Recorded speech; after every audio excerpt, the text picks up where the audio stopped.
Now, I hope you remember that this morning I was trying, in the brief space of 50 minutes, to give you a basic introduction to Mahayana Buddhism, the kind of Buddhism that is found in China and Japan, and the kind of Buddhism of which Zen Buddhism in particular is a subsect. And we are rather particularly concerned with Zen, since it has had such a fundamental influence in the shaping of Japanese culture and the arts of Japan, and since we are, in the course of this informal tour, going to be visiting a good deal of Zen monasteries and seeing a great deal of Zen formed works of art, architecture, and so on. So I want to lead now tonight from Buddhism in general, or Mahayana Buddhism in general, to Zen in particular.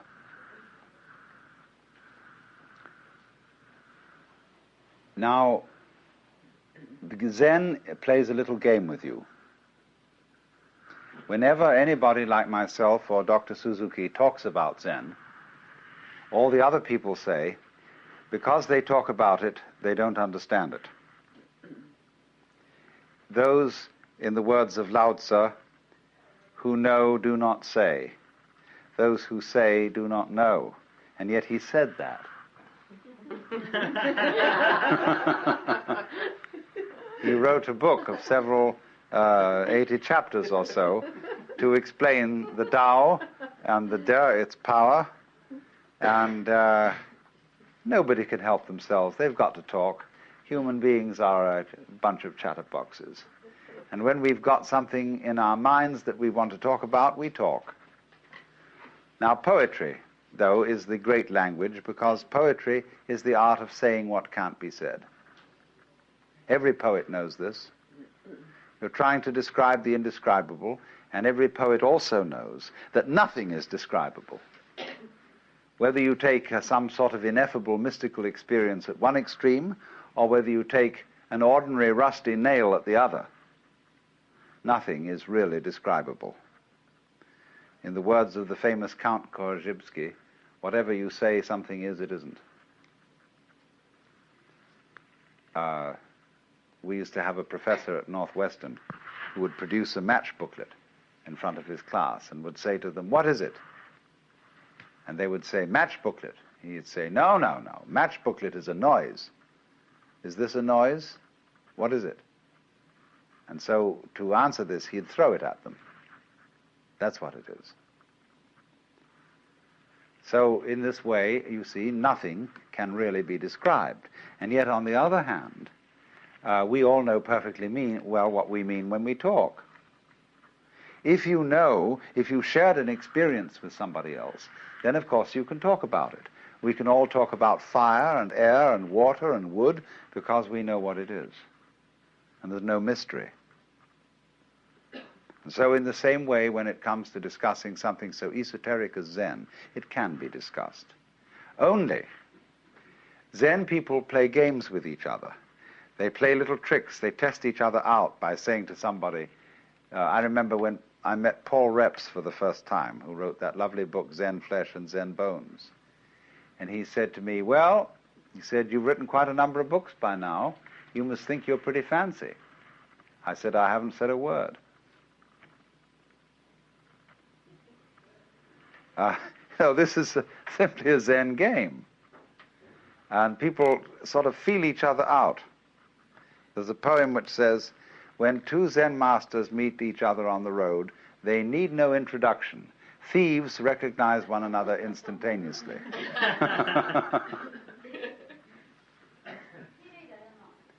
So now, having got that off my chest, it's to say then, if I were to give you a really proper and really and truly educative talk about Zen, I would gather you around here and sit here in silence for 5 minutes and leave. And in a way, this would be a much more direct exposition of it than what I'm going to do instead, which is talk about it. Only I have a feeling that you would feel that you were disappointed and somewhat cheated by this kind of behavior if I just left in 5 minutes silence. So then, this word Zen is Japanese way of pronouncing the Chinese word Chan, which in turn is the Chinese way of pronouncing the Sanskrit word jhana. And jhana is a very difficult word to translate into English, if not impossible. It's been called meditation.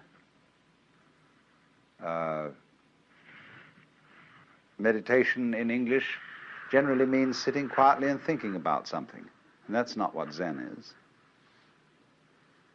Contemplation might come a little nearer if you use the word in a very technical sense, the sense that it was used, or still is used, among Catholic mystics.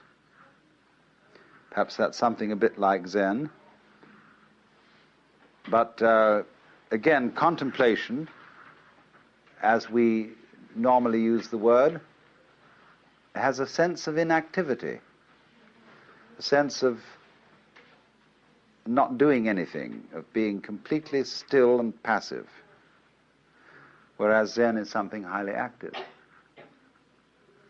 So we really don't have an English word for jhana, Chan, Zen. But I would say that we do know what it is because we do all sorts of things every day of our lives in this spirit. When, for example, you drive a car, most Americans, at any rate, drive cars since they were teenagers and are very expert drivers. And when they drive a car, they don't think about it. They're one with the car. Or when a rider of a horse is one being with the horse, when you watch a good cowboy or a cavalry rider, he's glued to the horse. He's like a centaur almost. As the horse moves, he moves. Which is in control? Is the horse riding the man or the man riding the horse? You practically don't know. Same way when you have an excellent dancing partner. Who leads? Who follows? It seems as if you are one body and you move together. That is Zen, that is jhana. And so in a wider sense, when a person doesn't react to life, on the one hand, or try to dominate it on the other, but when the internal world of one's own organism and the external world of other people and other things move together as if they were and indeed are one and the same motion, that is Zen. So you could say in a very, very simple way that the real concern of Zen is to realize, not merely to think, but to know in your bones that the inside world inside your skin and the outside world outside your skin, going out as far as anything can go into galaxies beyond galaxies, is all one world and all one being, oneself, and you're it. And once you know that, then you have completely abolished all the problems that arise as a result of feeling that you are a stranger in the world, that you are set down in the middle of a hostile and alien domain of nature or people who are not you. This whole sense of estrangement, foreignness to the world is overcome in Zen. Now, let me illustrate this a little before we go into Zen in any kind of technical way by a few rather superficial but nevertheless significant facts out of Japanese culture and the place of Zen in Japanese culture. Japanese culture is, as you may have noticed, or was, as you may have noticed, extraordinarily ritualistic. There is a right way of doing everything, a good form, a proper style. And nowhere is this more apparent than in such practices as the tea ceremony, or arranging flowers, or knowing how to dress, or knowing how to organize a formal dinner. The punctiliousness, the skill of these people in doing these things is quite remarkable. But in the same measure as they are very skillful at doing these things, they're very worried about it. The whole question, for example, of bringing presents to somebody else. Have they given us more than we've given them? Did we remember this occasion? Did we remember that occasion? These weigh very heavily on the Japanese soul. The debt which you owe to your parents, the debt which you owe to your country and to your emperor, immeasurable, infinite debt, never can be paid. All these weigh very heavily. And therefore, in Japan, until the sort of breakaway of modern youth with its westernized ideals, this is a very nervous culture, concerned about whether one is playing the ritual correctly. A culture like that needs an outlet, needs a safety valve, needs a way out of this thing. And Zen provides just that.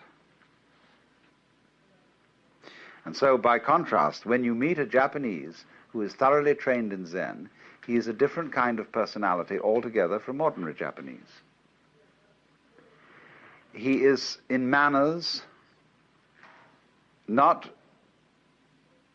studiedly courteous, nor is he brusque, but he's simply at ease.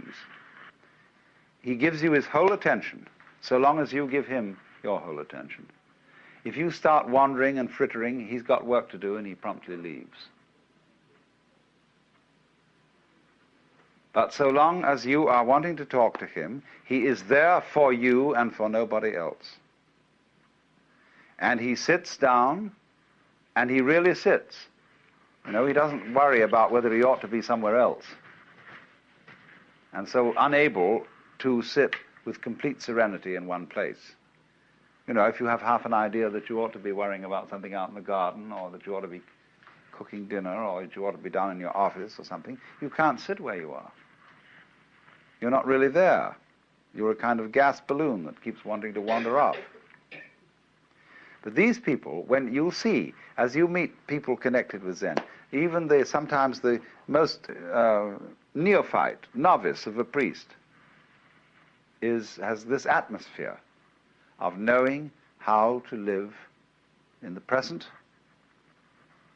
and not to be fidgety and giggly and worrying about whether he's done the right thing. Well, that's very much Zen style. Even though at the same time the Zen people do have a very exacting and demanding discipline. The function of this discipline is rather curious. It's to enable you to be comfortable.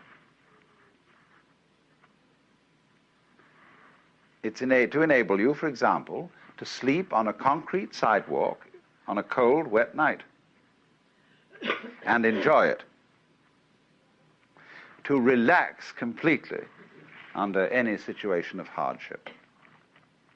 You see, ordinarily when you sit you're out in the cold, you start shivering. Why? Because you're resisting the cold. You're tightening your muscles against the cold, and you get the staggers. But you are taught, if you learn Zen discipline, not to do that. Take it easy. Go with the cold. Relax. And all those monks in those monasteries here, they're as cold as hell in winter. And they simply sit there most of the time, and we would be frozen to death and miserable and have influenza and the great Siberian itch. But they simply relax and learn how to take the cold. So there's nothing about Zen discipline which is masochistic.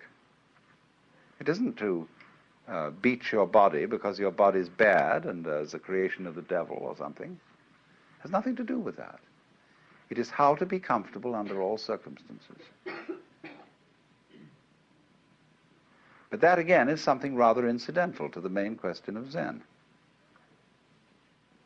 As I said, the Zen people, as you meet them and as you get to know their style of personality, are at ease in a culture that is not at ease. In a culture that is chronically concerned with protocol. And is it just right? That is indeed a terribly self-conscious culture, where everybody is always watching themselves and having, therefore, second thoughts about everything. And so the discipline of Zen is to enable you to act without watching yourself.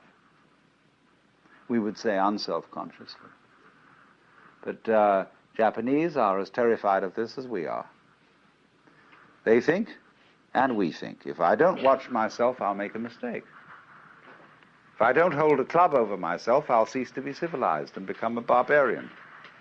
If I don't discipline myself with all sorts of down on those passions of yours, you will become like the monk of Siberia who burst from his cell and devoured the Father Superior. So this basic mistrust and so on in one's own spontaneity makes us wonder that if the Zen people are really spontaneous and they don't plan and premeditate and hold clubs over themselves, won't they become very, very dangerous people socially?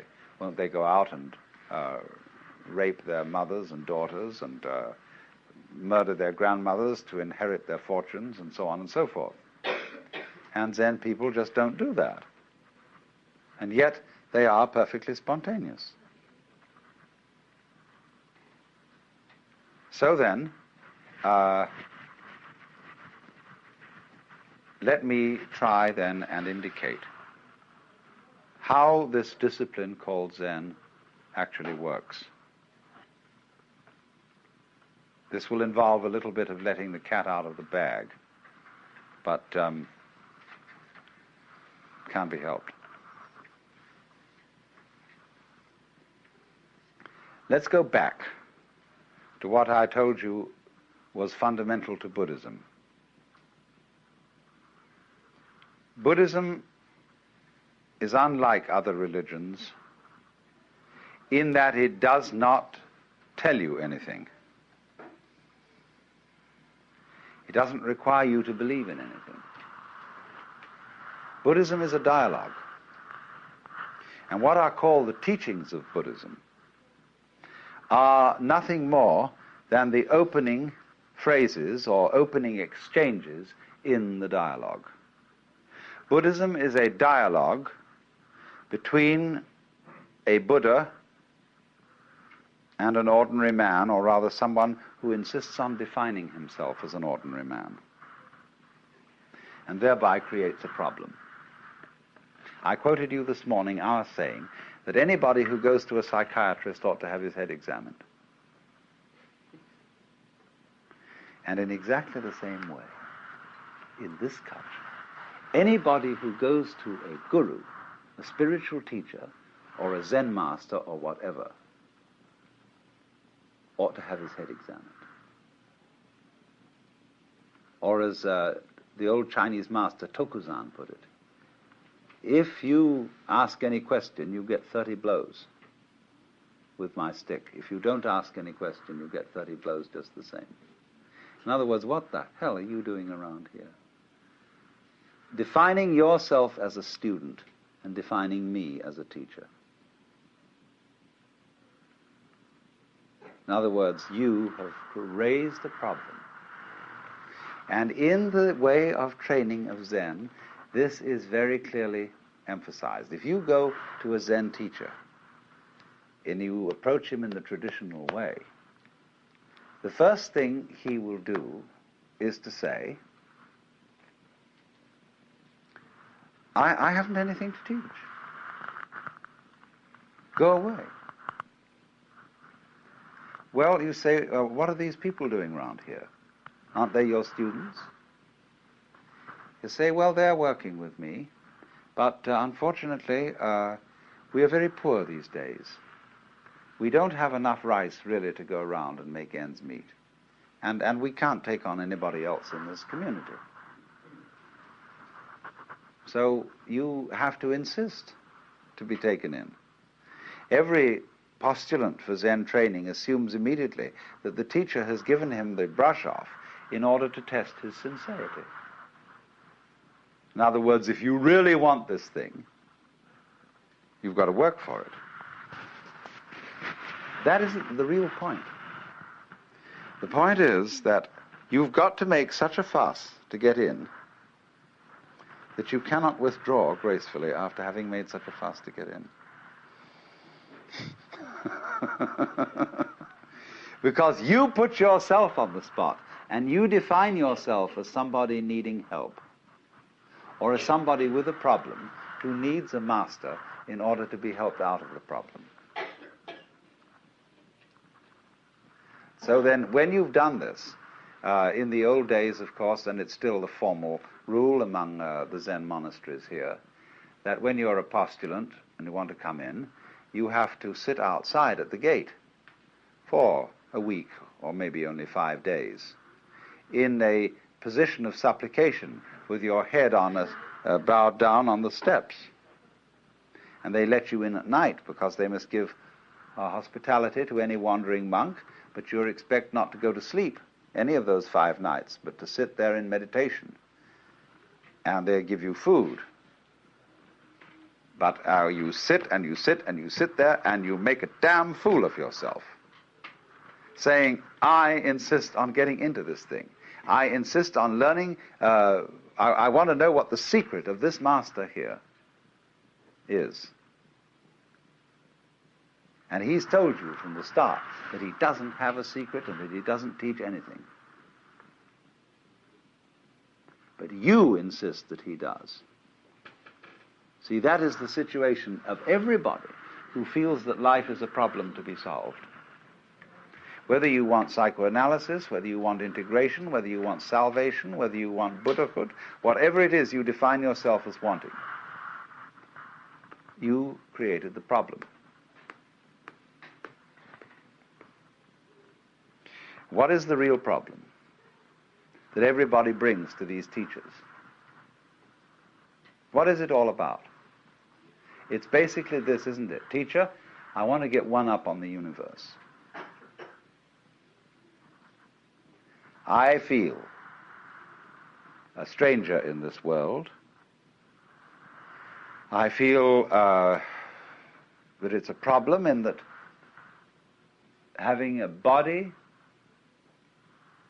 means that I am subject to disease and change and death. Having emotions and passions means that I am tormented by feelings which I can't help having, and yet it's not reasonable to act on those feelings without creating trouble. I feel trapped by this world, and so I want to get the better of it. And is there some wise man around who is a master of life and who can teach me to cope with all this? So that's what everybody's looking for in a teacher, the man who is the savior and who can show you how to cope with it. And the Zen teacher says, I don't have any answers. Nobody believes that because he seems to be so competent when you look at him. You can't believe that he has no answers. And yet that's the consistent teaching of Zen, that it has nothing to say and nothing to teach. A great Chinese master of the Tang dynasty, called Linji in Chinese or Rinzai in Japanese, said Zen is like using a yellow leaf to stop a child crying. A child is crying for gold, and the father takes an autumn leaf that's yellow and says, gold. Or he said it's like using an empty fist to deceive a child. See, you've got a closed fist, and you say to the child, what have I got here? And the child says, let me see. Oh, no, I don't let you see. Put your fist behind your back. And the child becomes more and more excited to know what the devil's in that fist. And fights and fights and fights, and finally is practically in tears. And then suddenly you finally open the fist and there's nothing inside. So in exactly the same way, the person who is under the impression that there is something that we ought to get. See, all this is dressed up in a big way. To be a Buddha, to know the answer, to finally solve the problem, to get the message, to get the word, or however you put it. In other words, to be in control of your fate and of the world. Would you like it? If you could have it? And so all these powers are projected upon the Zen master. He is a Buddha. He is a master of life. And if he is, the reason why he is that he has discovered the unreality of the whole problem. And so all these powers are projected upon the Zen master. He is a Buddha. He is a master of life. And if he is, the reason why he is that he has discovered the unreality of the whole problem. There is not life on the one hand and you on the other. It's all the same. But you see, you can't tell people that, and just by telling, get them to see it.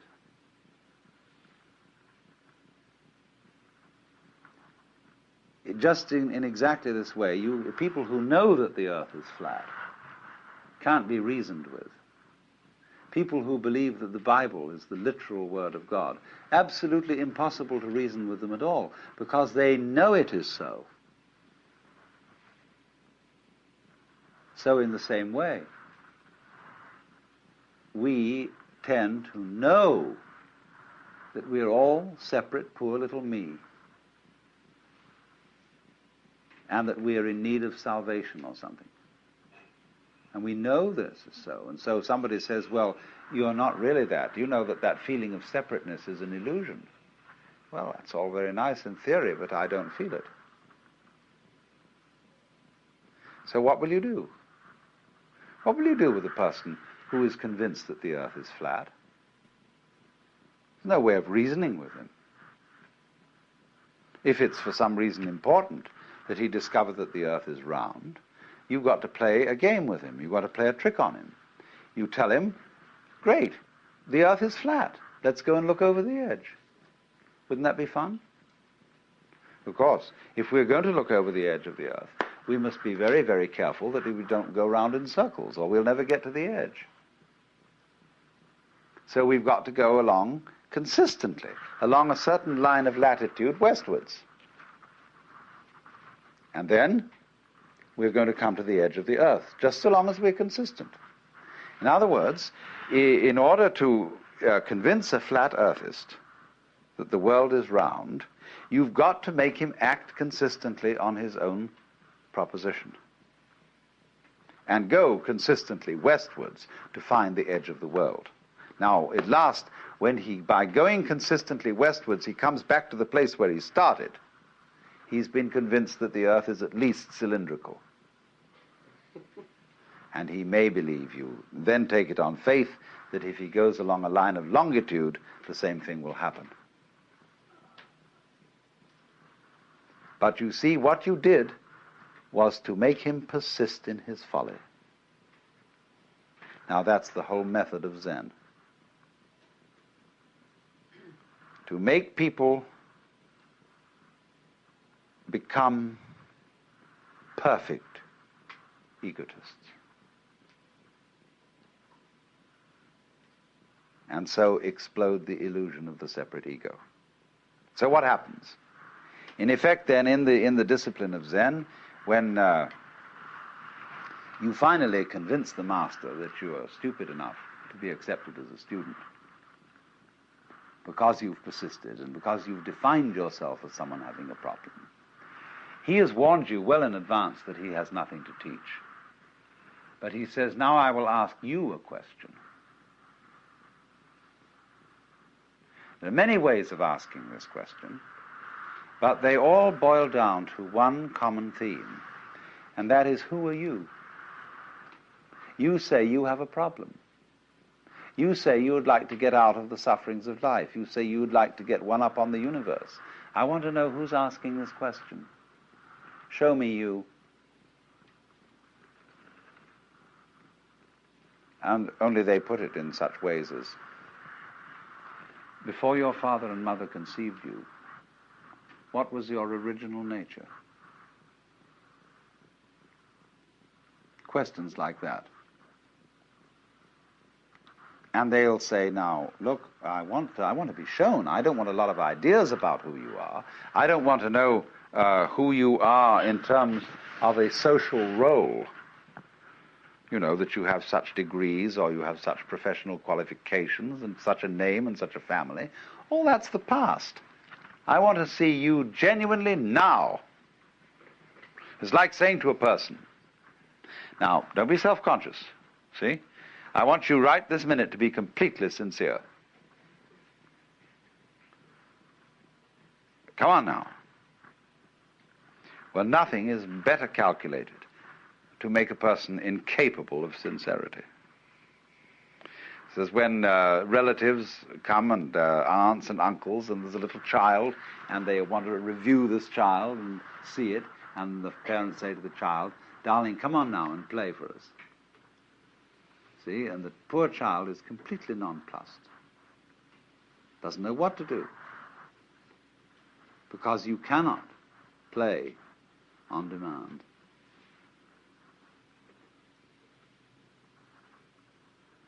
Now, what is the Zen teacher doing in saying to a person, you must answer this question by coming before me in fact, a rather formal situation, the kind of context in which a Zen master interviews his students is very formal. And there he sits, a sort of enthroned tiger.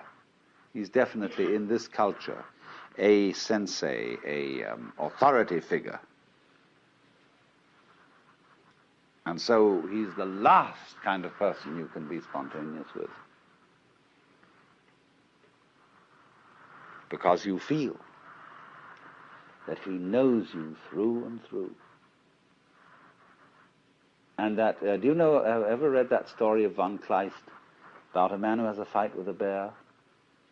And the bear is a mind reader and always knows what move he's going to make, so that the man can never conquer the bear unless he makes a move which he doesn't think about first. How will you do that? And you get the same feeling with relationship to a Zen master. You feel that he is absolutely aware of everything phony about you. That he reads you like a book, but that you can't find a way of being not phony. Think about this a little. You see, it's we can arrange a group session, and this is a little game that's being played by lots of people. It's a kind of psychotherapy. We can arrange a group session in which the gimmick is this, that when anybody says anything or does anything, the group or some section of the group challenges its sincerity and says, Why are you coming on so strong? Are you trying to dominate us? And you see, anything that you do can be interpreted in that way. Because the moment a group of people starts making comments on its own behavior, it is setting up a situation within the group which is analogous, say in a TV studio, to turning the camera on the monitor.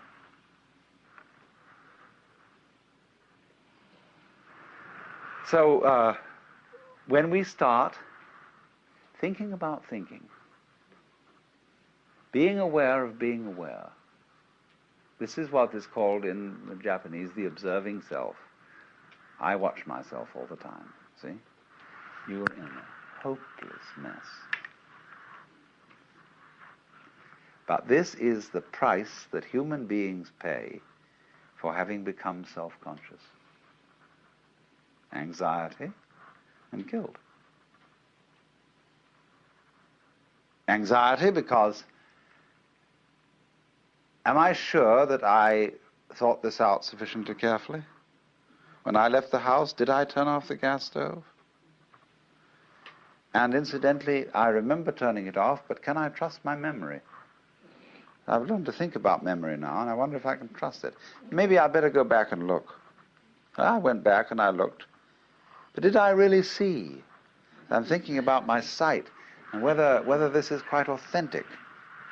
Did I look properly? Because you know how the unconscious can alter your senses.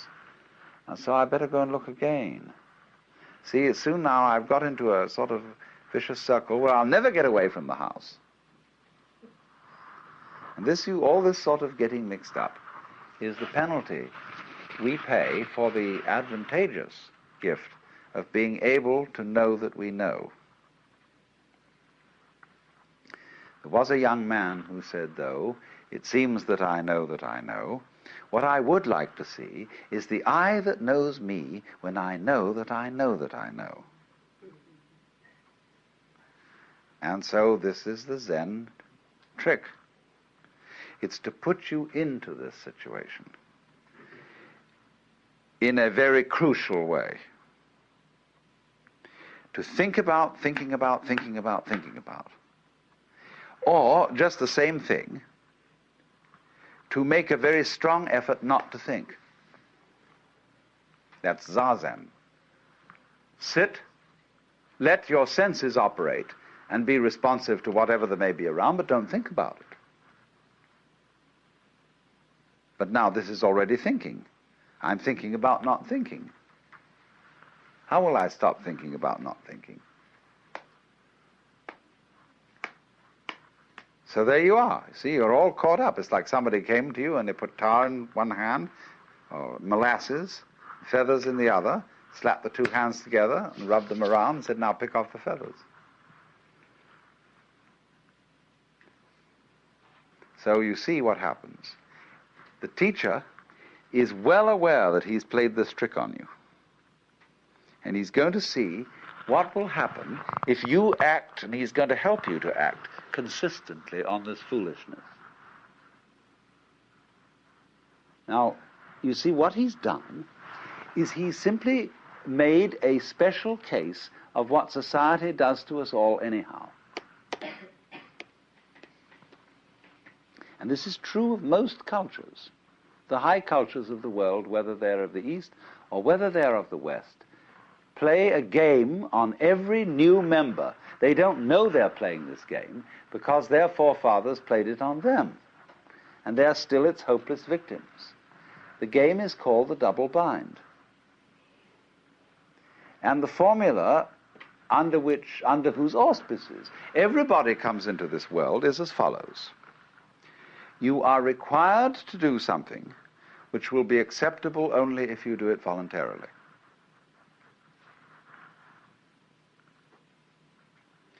You must love me. You must go to sleep. You must be natural. You must be free. Listen to that. You must be free. Now what happens, you see? Society, the community into which every child enters, defines the child. We know who we are as other people react to us. So the other people say to us, you're an independent agent. You're responsible. You are a freely acting individual. But this is a commandment. And we obey it because we can't help it. The child has no way of criticizing this or of seeing there's something phony about it. So the child has to be free because he is commanded to be so by the community. Now then, the community sets itself a problem. Having defined the child as an independent agent, and having got the child to believe that he's an independent agent because he isn't. In other words, he wouldn't believe this if he were independent. It then has trouble getting him to behave as the community wants him to behave. So they feel then there's something ornery about all children. They're born in original sin, and they're refractious and so on. Of course they are, because they've been defined in a self-contradictory way. So when the community says to a person, you must be free, or when we are in a family relationship in which the members of the family are saying to each other, you must love me, it's your duty to love me, what a bunch of rot. Supposing one day you get up and you say to your wife, darling, do you really love me? And she replies, well, I'm trying my very best to do so. Is that the answer you wanted? No. You wanted her to say, darling, I can't help loving you. I love you so much I could eat you. You don't want her to try to love you. But yet that is what you put on people in almost any marriage ceremony. That you shall love this person. Thou shalt love the Lord thy God. Thou shalt love thy neighbor as thyself. This is a double bind. And anybody who lives under the dominance of a double bind lives in a state of chronic frustration, because he is devoting his whole life to solving a meaningless, nonsensical problem. Let's take the double bind that is the deepest of all. You must go on living. Now, living is a spontaneous process. And to say to it, you must happen, is exactly the same thing as saying to any kind of creative artist, you must come through with the goods.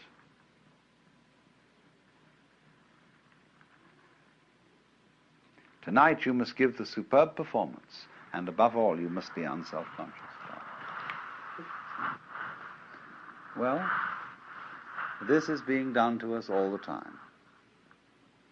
And the object of the Zen discipline is that instead of doing this to people unconsciously, as parents do it and as teachers do it to children, and as the children's peers do it to their own peer members, in Zen the double bind is put on you deliberately, knowing how stupid it is.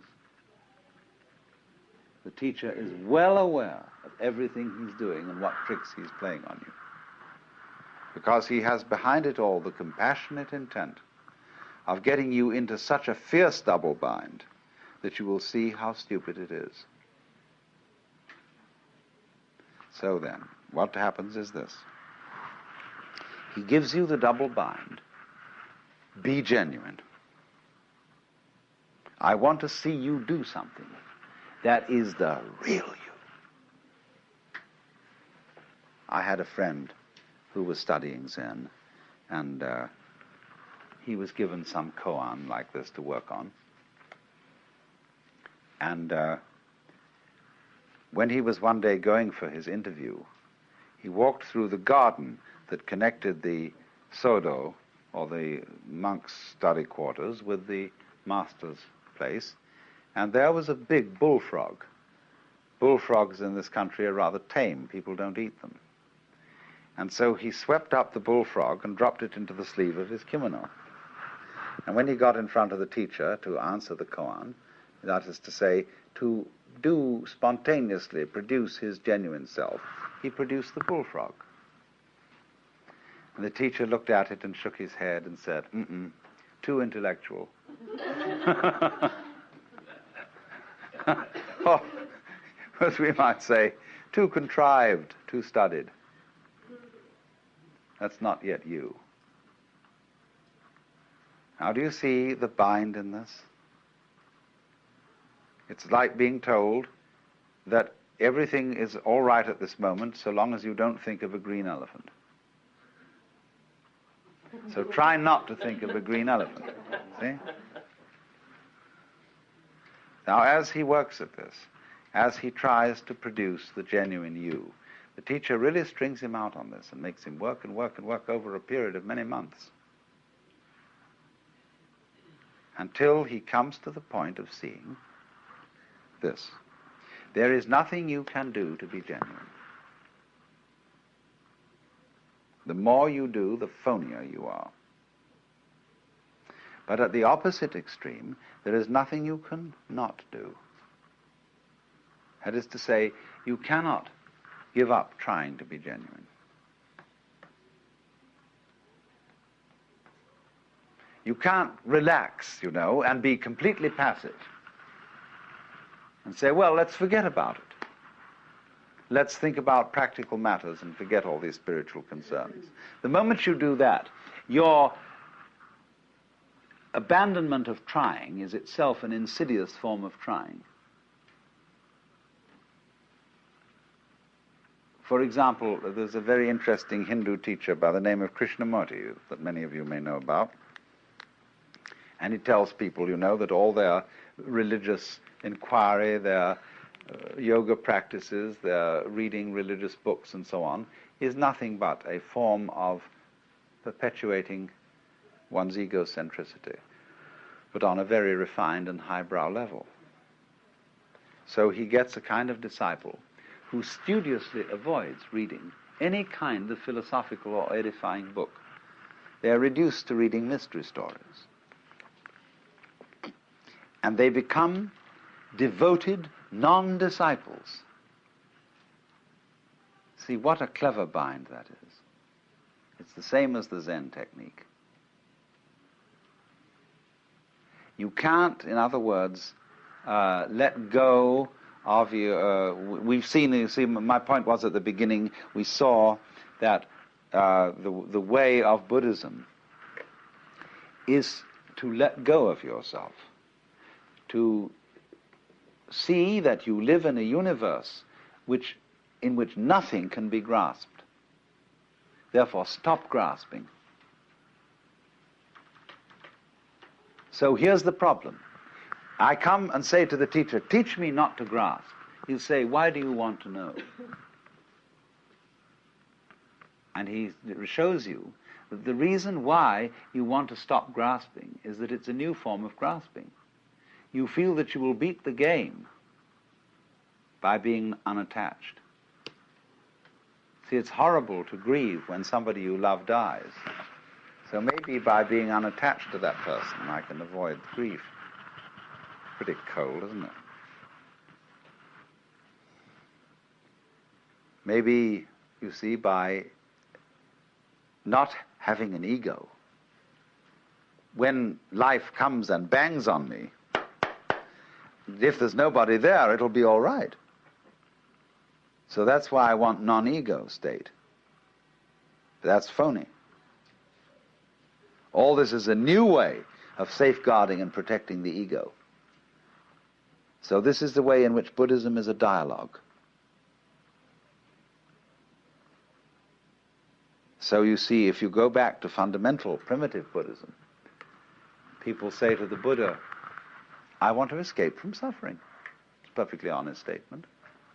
All right? Realize that suffering is caused by desire. try not to desire. So the student goes away and tries to eliminate desires by controlling his mind and practicing yoga. Comes back to the teacher and says, it's pretty difficult. But I have managed at least to get rid of some desires. The teacher says to him, but you're still desiring to get rid of desire. What about that one?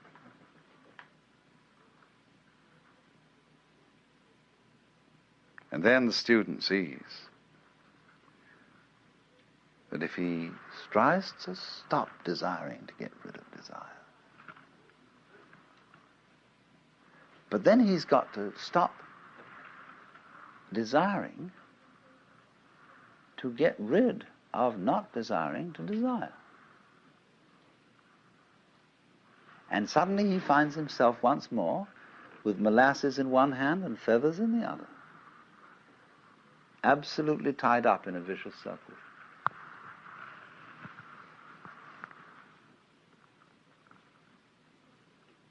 So he realizes there is nothing I can do about it, and there's nothing I can not do about it. And this predicament in Zen is called a mosquito trying to bite an iron bull.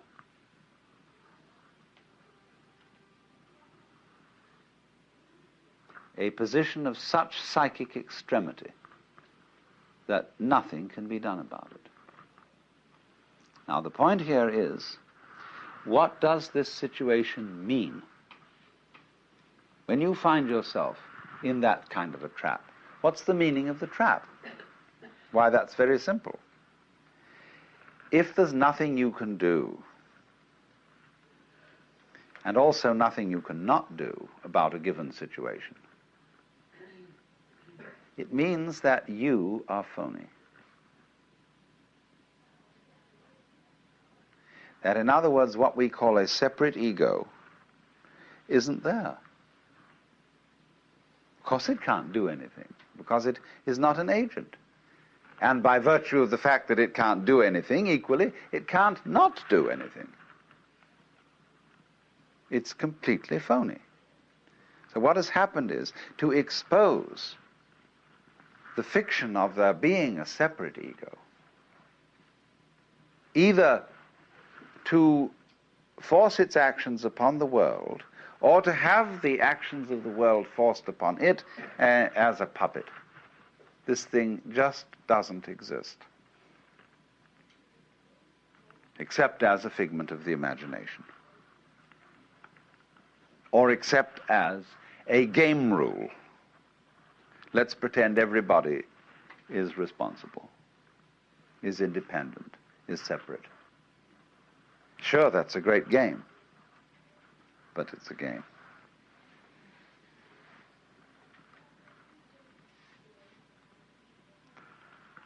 And so, the whole object of this Zen dialogue between the teacher and the student is to carry that game of being the separate ego to its logical conclusion, to its reductio ad absurdum. So that, as Blake said, the fool who persists in his folly will become wise.